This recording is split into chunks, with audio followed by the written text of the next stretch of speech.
महाविकास आघाडीमध्ये हे स्पष्ट आहे की कुठेही लढाई एकामेकांसाठी नाही आहे ना आमच्या कोणासाठी आहे. ही लढाई महाराष्ट्राच्या हितासाठी आहे, महाराष्ट्राच्या स्वाभिमानासाठी. आमचं हेच ध्येय आहे की हा महाराष्ट्रातून जे महाराष्ट्र द्वेष्टे आहेत हे ना पळवण्याचं आहे. आज देखील आपण पाहिलं असेल साधारणपणे 256 एकर एवढे सॉल्ट पॅन लँड्स मिठागराची जागा हे भूखंड सगळे देत आहेत अदानीला. मुंबई विकायला निघालेले आहेत. महाराष्ट्रात आपण पाहतोय सगळ्यांचे हाल कसे झालेले आहेत आणि म्हणून आमचा पहिलं हे ध्येय आहे ते हेच आहे की भाजपला पळवा. शरद पवार स्पष्ट ठीक आहे ना, हे अंतर्गत चर्चेवर होईल. मुख्य गोष्ट हीच आहे कोणी मुख्यमंत्री पदासाठी लढत नाही आहे.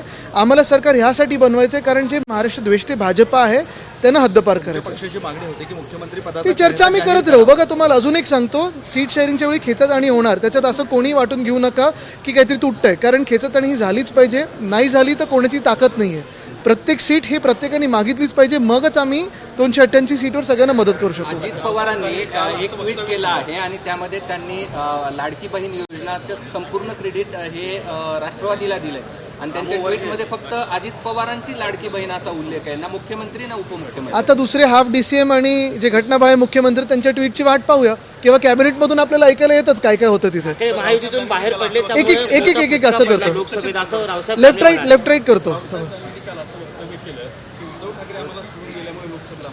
भाजप पहिल्यांदा खरं बोलली.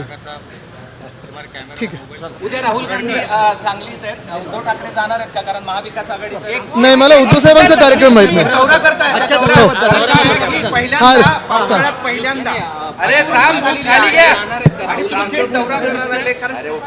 काय काय पहिला मोठा पाऊस आहे. हो, अतिवृष्टी झालेली आहे, वादळी पाऊस होतं, नुकसान खूप झालेलं आहे. त्या नुकसानीची पाहणी करायला चाललेलं आहे. माझ्यासोबत संजय राऊत साहेब आहेत, अंबादास दानवेजी आहेत, खैरे साहेब आहेत. आणि महत्त्वाची गोष्ट म्हणजे हीच आहे की सणावारी आता कुठे ना कुठेतरी ह्या राजवटींनी मदत करणं आणि चांगली भरीव मदत करणं गरजेची आहे. पहिल्यांदा आपल्याला थोडं वाटत होतं, मागच्या आठवड्यातच माझा मराठवाडा दौरा होता तेव्हा आपल्याला वाटत होतं चांगला पाऊस झालेला आहे, पण आता जी अतिवृष्टी झाली आणि नुकसान झालं त्याला नुकसान भरपाई देणं गरजेचं आहे. आता मागणी म्हणजे पहिलं आम्ही पाहणी करू, मगच त्याच्यावर मागणी करू. उगाचची काहीतरी आम्हाला मागणी करायची म्हणून नाही, राजकीय मागणी म्हणून नाही. पण निश्चित एक गोष्ट नक्की आहे की आपल्याला माहिती आहे सण येत आहेत, गणपती बाप्पाचा सण आहे, त्याच्यानंतर नवरात्र आहे. शेतकऱ्यांना आपल्याला मदत देणं गरजेचं आहे, खांद्याला खांद्याला उभं राहणं गरजेचं आहे, धीर देणं गरजेचं आहे. ही सगळी जी आता पंचनामे वगैरेची जी नियोजन असतं ते पंचनामे होत राहतात, प्रशासन आपलं काम करतं. मागच्याही 2 वर्षी आपण पाहिलं असेल जिथे गारपीट झाली, कुठे अवकाळी पाऊस झाला, दुष्काळाची परिस्थिती, या सगळ्या परिस्थितीमध्ये प्रशासन आपलं काम करत होतं.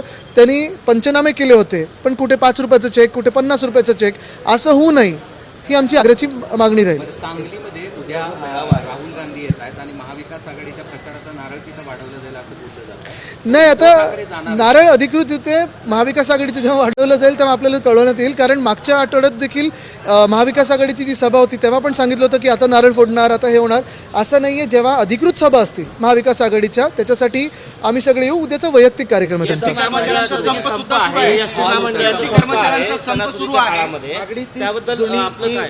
मला वाटतं कुठे ना कुठेतरी जे घटनाबाह्य मुख्यमंत्री त्यांनी बसून तोडगा काढावा, कारण लोकांना त्रास होऊ नये ही प्रमुख भूमिका. देखील दुसऱ्या बाजूला ST जी संप होतोय त्या ज्या मागण्या आहेत त्या देखील मला वाटतं काही वर्षांपूर्वीच्या आहेत. त्याच्यात कुठेतरी मध्यमार्ग काढावा आणि त्यावेळी जे ह्यांच्यासाठी रस्त्यावर आले होते भाजपचे काही नेते ते आज कुठे आहेत, त्यांच्या वतीने बोलत आहेत का?